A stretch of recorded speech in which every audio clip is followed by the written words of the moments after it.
Today at 1, called for an independent inquiry into corruption in government as MPs debate parliamentary standards. It follows attempts to overturn Owen Paterson's suspension for breaking lobbying rules. The Prime Minister says there is now finally an opportunity to reform the standards procedure.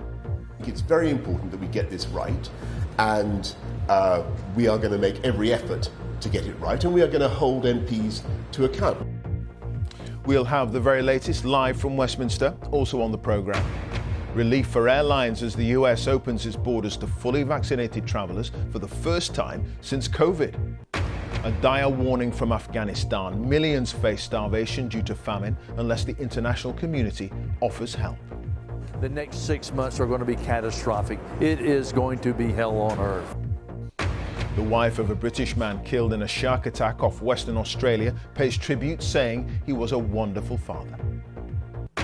And a lasting memorial to the World War II veteran and the dog who saved his life, under fire. And coming up on the BBC News channel, safe standing will return to the English top flight after nearly 30 years when Chelsea host Liverpool on January the 2nd.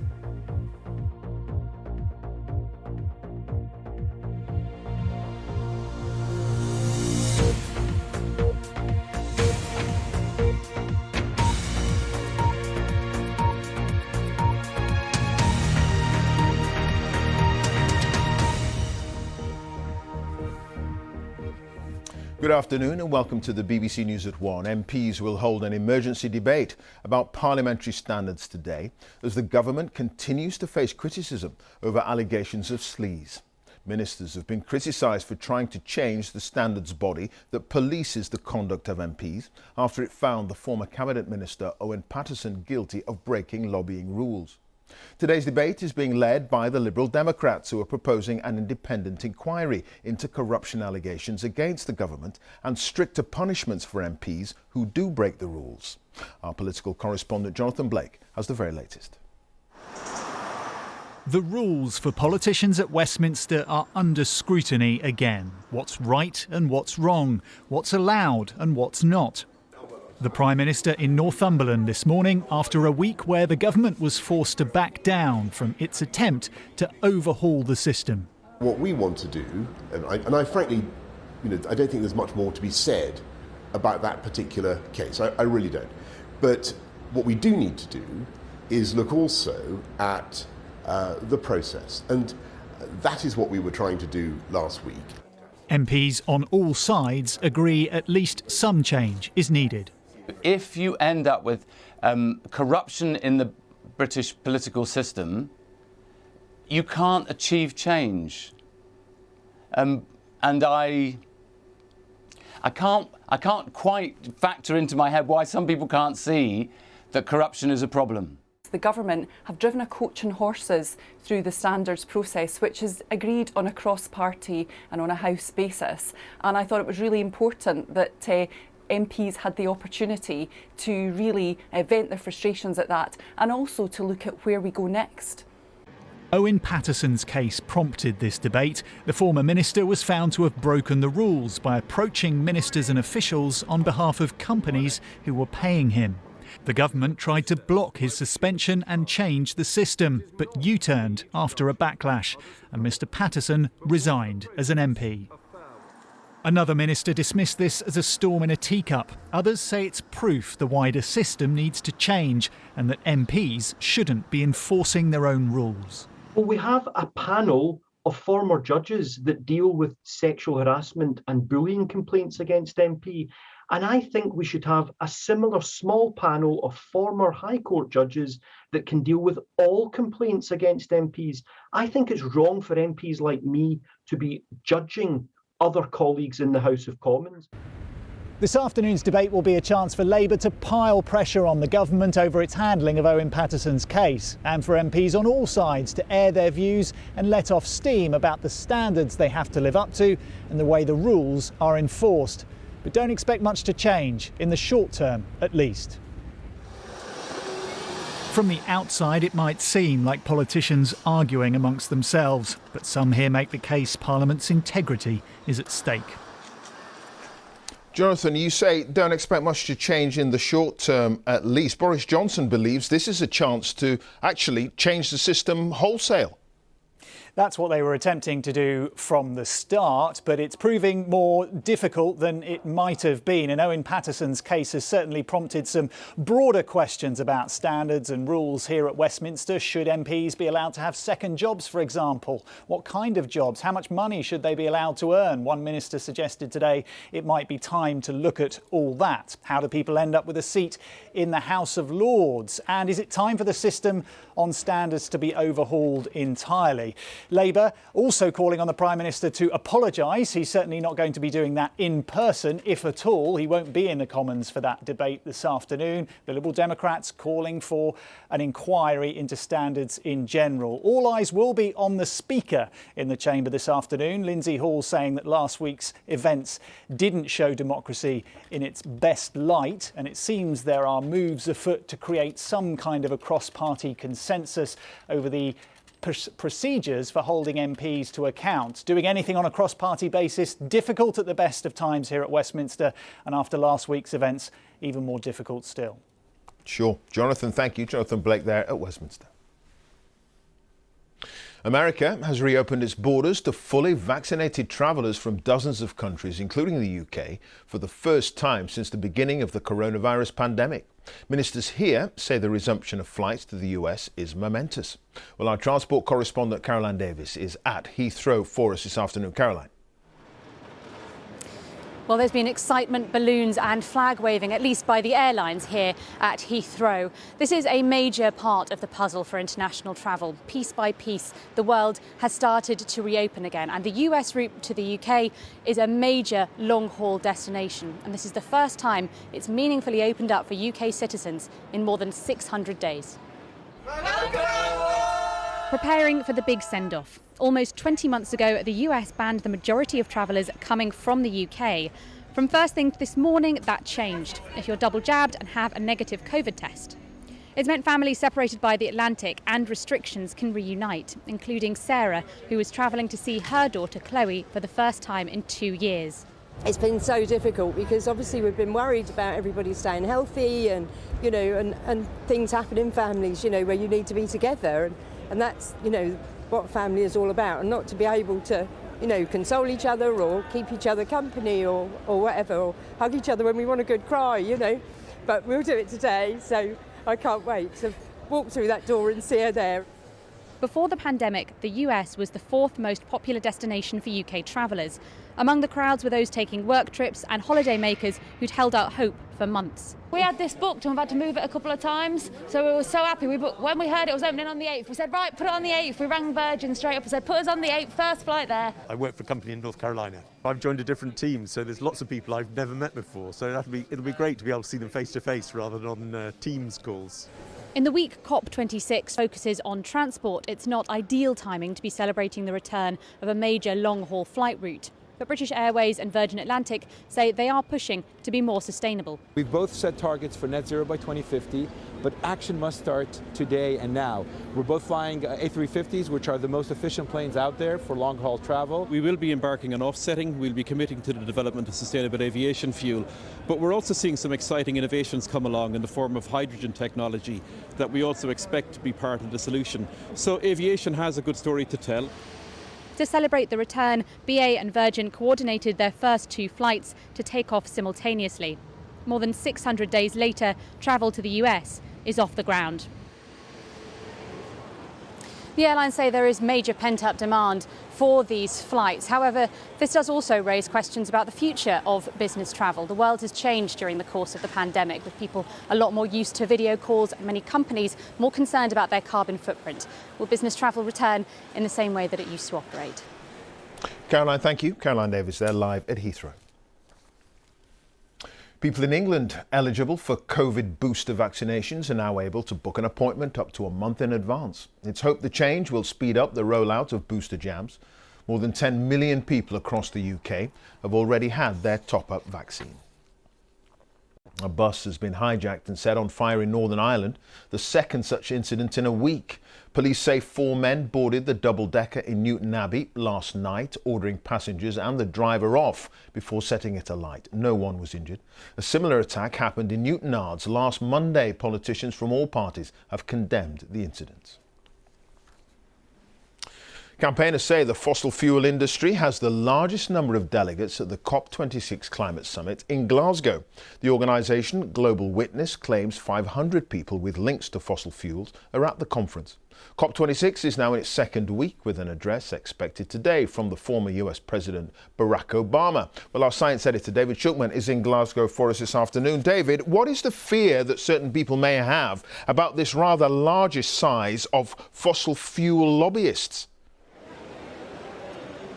Well, the big question here is, can this event put the world on a path that avoids the most dangerous rises in temperature? And the key element of that is to use less fossil fuel, particularly coal, but oil and gas as well, because when you burn them, you release carbon dioxide that hangs around in the atmosphere for a century at least, and the accumulation of that gas in the atmosphere over the last century or two is, scientists say, what's driving up global temperatures, leading to more extremes of weather, rise in sea level, melting of the ice caps, challenges to food supply, that great long list of all the most damaging effects of climate change. So the logic is, if you want to avoid dangerous situations in the future, you've got to cut fossil fuels as soon as possible. And certainly the work the scientists have done shows that you really need to be halving global emissions of carbon dioxide and other gases by the end of this decade. And as things stand, those emissions are rising rather than falling. But that's what the science has laid out, and that's why there's such a battleground here between the different groups of different parties, the companies, the different countries that may be big fossil fuel producers, and those who say our lives are on the line with climate change. And one of those who's likely to say that is President Obama. His address, how could that sway certain countries in dealing with all this, do you think? Well, it's very hard to say how one speech by one person, particularly if they're out of office, however famous they are, could make much of a difference. We'll have to see.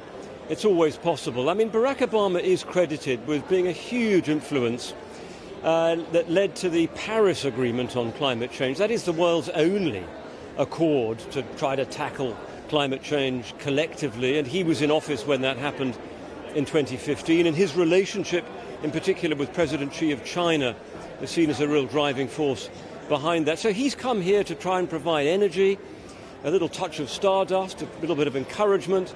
But of course there are a few awkward moments as well, because when he was in power, he promised the poorest countries $100 billion a year in aid, and that still hasn't been delivered. OK. David, thank you. David Shulman there at the COP26 meeting in Glasgow. The wife of a British man killed after being attacked by sharks in Western Australia has been paying tribute to her husband, saying he was a wonderful father. Paul Millerchip, who was 57, was swimming just off the Perth shoreline when the attack happened on Saturday morning. A search operation was called off after failing to locate his body. Phil Mercer has more details. Paul Millerchip, who was originally from Britain, was on his regular swim when he was attacked about 50 metres from the beach. Witnesses say they saw the father of two struggling in the water at Fremantle near Perth before being dragged under by a shark. An exhaustive air and sea search has found no sign of him. His wife said he was an avid swimmer and died doing what he loved. He was a wonderful man, a wonderful father, and he loved his exercise. He had been going down to the beach 2 or 3 times a week. We would go running first and then go swimming, and he went for, he swam for a kilometre. Was due to swim for a kilometre on Saturday. I just went into the water and out again because it's cold. 4 teenage boys who saw the attack have been praised for their bravery after racing along the shoreline in their dinghy to warn other beachgoers. Circumstances around the attack have been fully reviewed, the witnesses have been spoken to, and we've sought some professional advice in relation to where to go from here, and the decision has been made to cease that search. Members of Paul Millerchip's extended family have been unable to travel from Britain to give their support because of COVID-19 border restrictions. The 57-year-old is being remembered as a lovely man and a great father. Phil Mercer, BBC News, Sydney. It is 1:15, our top story this lunchtime.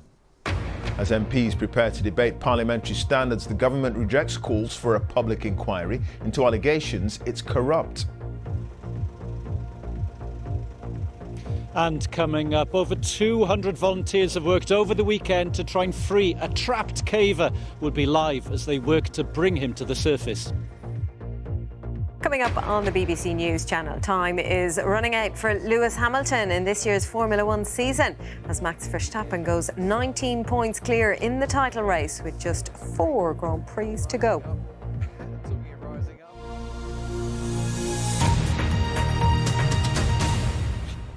The head of the World Food Programme has condemned the international community for not stepping in to avert a potentially devastating famine in Afghanistan.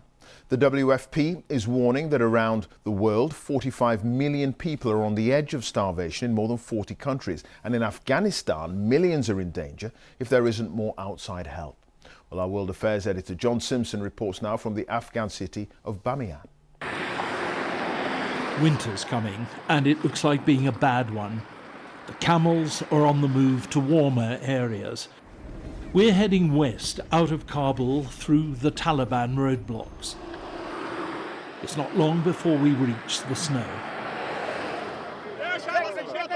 In Jalrez district, food aid is being distributed, flour to make bread. Everyone here knows that things are likely to get really bad in a few weeks. There's a real possibility we'll be frozen this winter, this man tells me. These people are so poor they can't afford to buy food or fuel for heating. A humanitarian disaster could bring the Taliban down, so they're cooperating with the international aid agencies even if they don't like them. The head of the World Food Programme visiting Kabul doesn't mince his words. The winter months are coming. We're coming out of a drought. The next 6 months are going to be catastrophic. It is going to be hell on earth. We reach Bamiyan, an agricultural centre which has been hit by drought, like many other parts of Afghanistan. And of course, there was an infamous Taliban crime here. A couple of 100 yards along the cliff from the place where the statues of the Buddhas used to stand, until the Taliban destroyed them, a woman called Fatima lives. She's a widow, raising her 7 friendly, intelligent children on her own. Before the Taliban took over, she got by with occasional food aid and the money she and her eldest boy earned from weeding the fields and herding sheep. But the drought has put an end to all that, and food aid doesn't reach here. Within weeks, they could all be starving. Some women sell their daughters for marriage, I say. Would she? If it was absolutely necessary to keep everyone alive, she answers, but she'd hate it. Listening to all this, it was hard not to think of your own family. That's a response which David Beasley of the World Food Programme wants the rich and powerful of the world to adopt. Imagine if this was your little girl or your little boy or your grandchild about to starve to death. You would do everything you possibly could. And when there's $400 trillion worth of wealth on the earth today, shame on us that we let any child die from hunger. Fatima's children leave for school, those who are allowed to go. Like millions in this country, their lives are under real threat. The next few months will decide. The interesting thing is the line that the Taliban are taking. They're so hostile normally to any kind of outside influence, and yet the World Food Programme, other aid agencies are finding that the Taliban are really very enthusiastic to help them to come and bring food here. Why? Well, because the Taliban themselves are getting scared of a disaster here, and they know that a disaster could pull them down as well as everything else. John, thank you for that. John Simpson there, live in Bamiyan in central Afghanistan. The Defence Secretary Ben Wallace is meeting Army chiefs to discuss concerns about the current culture of the military after a number of high-profile scandals. It follows a report led by the Conservative MP and former soldier Sarah Atherton that found almost 2/3 of women had experienced bullying, sexual harassment and discrimination while serving in the Army. It's thought Mr Wallace will also discuss recent claims that British soldiers may have been involved in the murder of a woman in Kenya 9 years ago. A teenager has been jailed for a minimum of 16 years and 36 days for murdering his 12-year-old friend after luring him to Woodland and attempting to decapitate him. Robert Bunce, seen here with his father, was killed in Fishtoft near Poston in December last year, just 2 days before his 13th birthday. Reporting restrictions have been lifted and 15-year-old Marcel Gresh stabbed Roberts over 70 times. The new chairman of Yorkshire County Cricket Club has begun work as the row over the handling of racism claims made by one of its players continues. Lord Patel succeeds Roger Hutton, who quit, along with 2 other board members on Friday. Well, our sports correspondent Katie Gornall is live at Headingley in Yorkshire for us. Katie, we're going to be hearing from Lord Patel quite soon, apparently. Yes, we are. He's due to give a press conference here very shortly, Clive, and he has a huge job on his hands, doesn't he? He's the man tasked with steering Yorkshire through this racism crisis which has engulfed the club and rocked the world of cricket. He's a former social worker. He's been on the board of the ECB previously, and he is of Asian heritage, which will be relevant as he tries to convince the wider world that Yorkshire can be an inclusive club moving forwards. But he does have a huge challenge ahead. Don't forget that over the course of a few days last week, Yorkshire lost almost all of their sponsors over their botched handling of this racism crisis. They lost the right to host lucrative England matches here at Headingley, and half their board resigned as well, with the outgoing chair, Roger Hutton, calling on others, such as Martin Moxon, the Director of Cricket, and Mark Arthur, the CEO, to follow suit to help Yorkshire try and draw a line under this whole crisis. But before they can draw a line under it, there will be more to come out. There's a looming DCMS hearing next week when Hutton and Azim Rafiq are due to give evidence, and there's a possibility they might release the bombshell report in advance of that. So certainly a lot for for Lord Patel to deal with ahead of this press conference that he's going to give here shortly. OK, Katie, thank you. Katie Gornall there at Headingley. The BBC has been told of bullying and harassment by anti-vaccination campaigners outside a number of schools in the UK. The Shadow Education Minister, Peter Kyle, says such incidents are ubiquitous in his constituency. He's accusing campaigners of intimidating both children and teachers. There are now calls for schools to go as far as employing fast-track exclusion zones to tackle the problem. Our correspondent, Lebel De Secco, has more from East Sussex. Stepping out of school and into the battle over COVID vaccinations. These pupils in Sussex met at home time by protesters and disinformation. Don't take the vaccine! Don't take the vaccine! For some parents, the tactics these campaigners use are a step too far. Outside of children's school. These idiots outside of school. Move them. I don't agree with their opinion, but they're entitled to it. I don't have a problem with that. I don't have a problem with protesting. I have a problem with them doing it right outside the school where the kids are coming out and they might find that a bit, intimidating and all that. That's the only bit I have a problem with. Deanna will be serving the notice. Earlier, anti-vaccination campaigners entered the school itself, serving papers threatening legal action.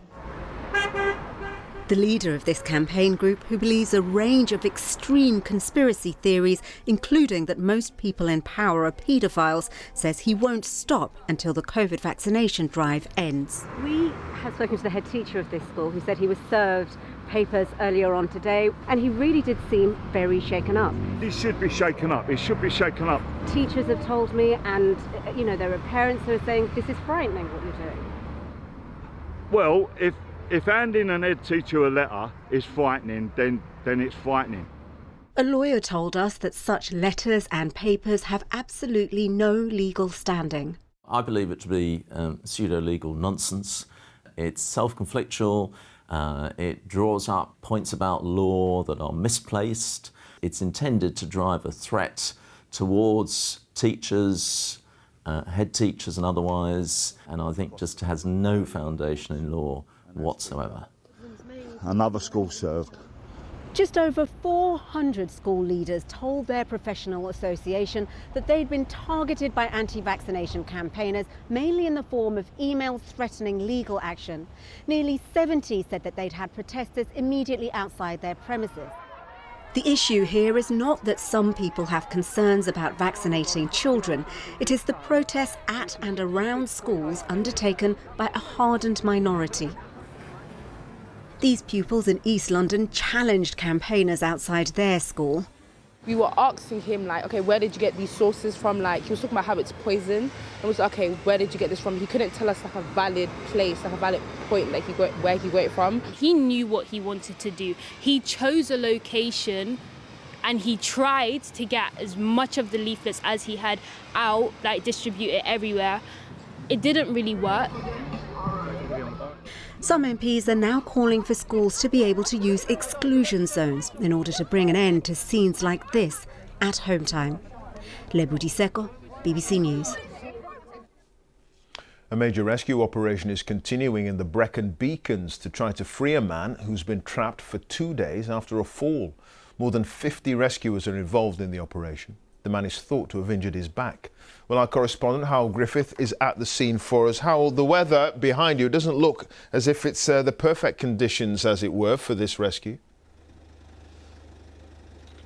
No, it's very hard for us to tell from the base how exactly it's going up there, but we know that they're trying to slowly bring this person up from the cave on a stretcher to one of the higher entrances, about 1 kilometre up in the mist up there behind me. They will then have to bring them back down to the ambulance waiting down here. Now, this all started at Saturday lunchtime when the caver, an experienced caver, we're told, who had a permit to go into this complex network, fell and became injured. Word was sent that help was needed, and over the course of the weekend, some 242 volunteers have turned out, not just from Wales, but from around the UK, all working shifts, all taking in equipment to reach the person. There's been someone with them now for most of the time, making sure that they can communicate, can breathe, have enough energy. But the hard work is trying to get that stretcher back out through the narrow passages, through the freezing water underground.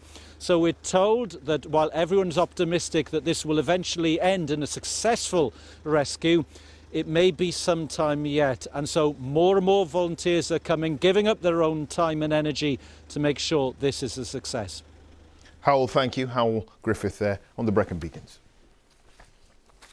A new space telescope, described as one of the greatest scientific endeavours of the 21st century, is on track to launch next month. Scientists hope the James Webb Space Telescope, which is the size of a tennis court, will be able to shed light on how the very first stars ignited in space. The project has cost around £600 million so far. It will be sent into orbit by a rocket from French Guiana. The first constituency Garden of Remembrance has been opened at Westminster ahead of Armistice Day on Thursday. In the past hour, the Commons Speaker, Sir Lindsay Hoyle, has planted the first tribute at the site just inside the grounds of Parliament. In the coming days, each MP will be able to plant a memorial. It will be the first time service personnel from all 650 constituencies will be represented and remembered in a single place. The heroics of a dog and his handler in the Second World War are being commemorated by a community in South Lanarkshire. A statue of Lance Corporal Jimmy Muldoon and his German Shepherd Khan has been unveiled in Straven, the town where they lived. They saw active duty in Holland, coming under heavy enemy fire, as Eileen Clark now explains. Together, forever, in bronze, Lance Corporal Jimmy Muldoon and his dog, Can the German Shepherd, who served alongside him and saved this soldier's life. In 1944, during the Battle of the Scheldt in Holland, they were thrown into the sea and Jimmy was in trouble. It was an assault craft they were in, and as they approached the island, it got bombarded and sank, and it left everybody in the water. The dog managed to get to shore, but there was no handler with it. But you could hear the handler in the water, my father. So he ran down and jumped back in, got him by the scruff of the neck and pulled him out. I think it was about 200 yards for shore. After the war, Can had to be returned to his owners, a family in Surrey. He was awarded the Dickon Medal for Bravery, the Animals Victoria Cross, and Jimmy went to the ceremony. People seen that there was that much affection between the two of them that they decided that he would take it home. And Can was treated in Lanarkshire as a local hero. Especially in the butcher's shop in Straven. They allocated it some meat every week free of charge. So it was well looked after. And what do you think your father would make of it? Oh, he'd be over him, and he would. He would, yes, indeed. It's going to be a strange feeling walking through that green, heading to the pub and have him sitting there watching me for a statue. It's going to be very strange. Aileen Clark, BBC News. Now, time for a look at all the weather news, and Louise Lear is here. Hi, Louise. Hi, Clive. It's on the change again, the weather. Last week it was all about the cold and the frost, wasn't it? This week it's going to be cloudy but incredibly mild. Now, so far today we've had this east-west divide, the best of the sunshine out to the east after a bit of a frosty start. Further west, though, look at this. It's all about the cloud, the wind and the rain that's now starting to gather into the far northwest of Scotland. Now, this is the beginning of the change in some respects. It's this low pressure that's moving up to Greenland, and actually this frontal system is dragging up some very warm, moist air from the southwest. And so that means that temperatures once again will be back above the average for the time of year, with perhaps the exception of the far north of Scotland. So far today, best of the breaks in the cloud have been out to the east, but you can see where that rain's gathering. It's now pushing its way across Scotland, some of it quite heavy and accompanied by gale force gusts of winds at times. So some wet and windy weather here. Outbreaks of lighter rain into northwest England, North Wales and maybe Northern Ireland. And for the rest of England and Wales, we might just cling on to some brief glimpses of sunshine across East Anglia and Kent. But look at the temperatures, 11 to 15 degrees. Actually, the mildest of the weather out to the west as that weather front starts to push in. So the mild air continues to flood across the UK through the night. A lot of cloud around. It's going to turn misty and murky close to coast and hills, and the rain, well, that's going to slip its way out of the borders. But look at these temperatures, 9 to 14 degrees, so it's an incredibly mild start to Tuesday morning. Unfortunately, an incredibly cloudy one as well. The weather front's still there, not moving very far, very fast. It's going to push its way gradually into the north of England and North Wales. Here we will see a band of cloud and light patchy rain. Into the southeast we might once again see some brief glimpses of sunshine, and then it's breezy and showery to the far north and west. Those strong winds driving in plenty of frequent sharp showers here. But those temperatures are likely to peak between 10 and 16 degrees. Now at this time of year we should be seeing just a maximum between 8 and 11, so incredibly mild afternoon for all of us. And looking ahead, we have a brief drier spell as we move from Wednesday, but yet more wet and windy weather set to arrive Thursday into Friday, just where that low is going to be sitting, still subject to some uncertainty. But it's certainly worth bearing in mind that yes, there's going to be some rain around. It stays on the mild side until the weekend. There's a chance of seeing more in the way of sunshine, but then we could return to some nighttime frost as well. Clive. Louise, thank you. Louise Lear there. Now, a reminder of our top story. And as MPs prepare to debate parliamentary standards, the government rejects calls for a public inquiry into allegations it's corrupt. That's it. So, goodbye from me now on BBC One. Let's join our news teams where you are. Have a very good afternoon.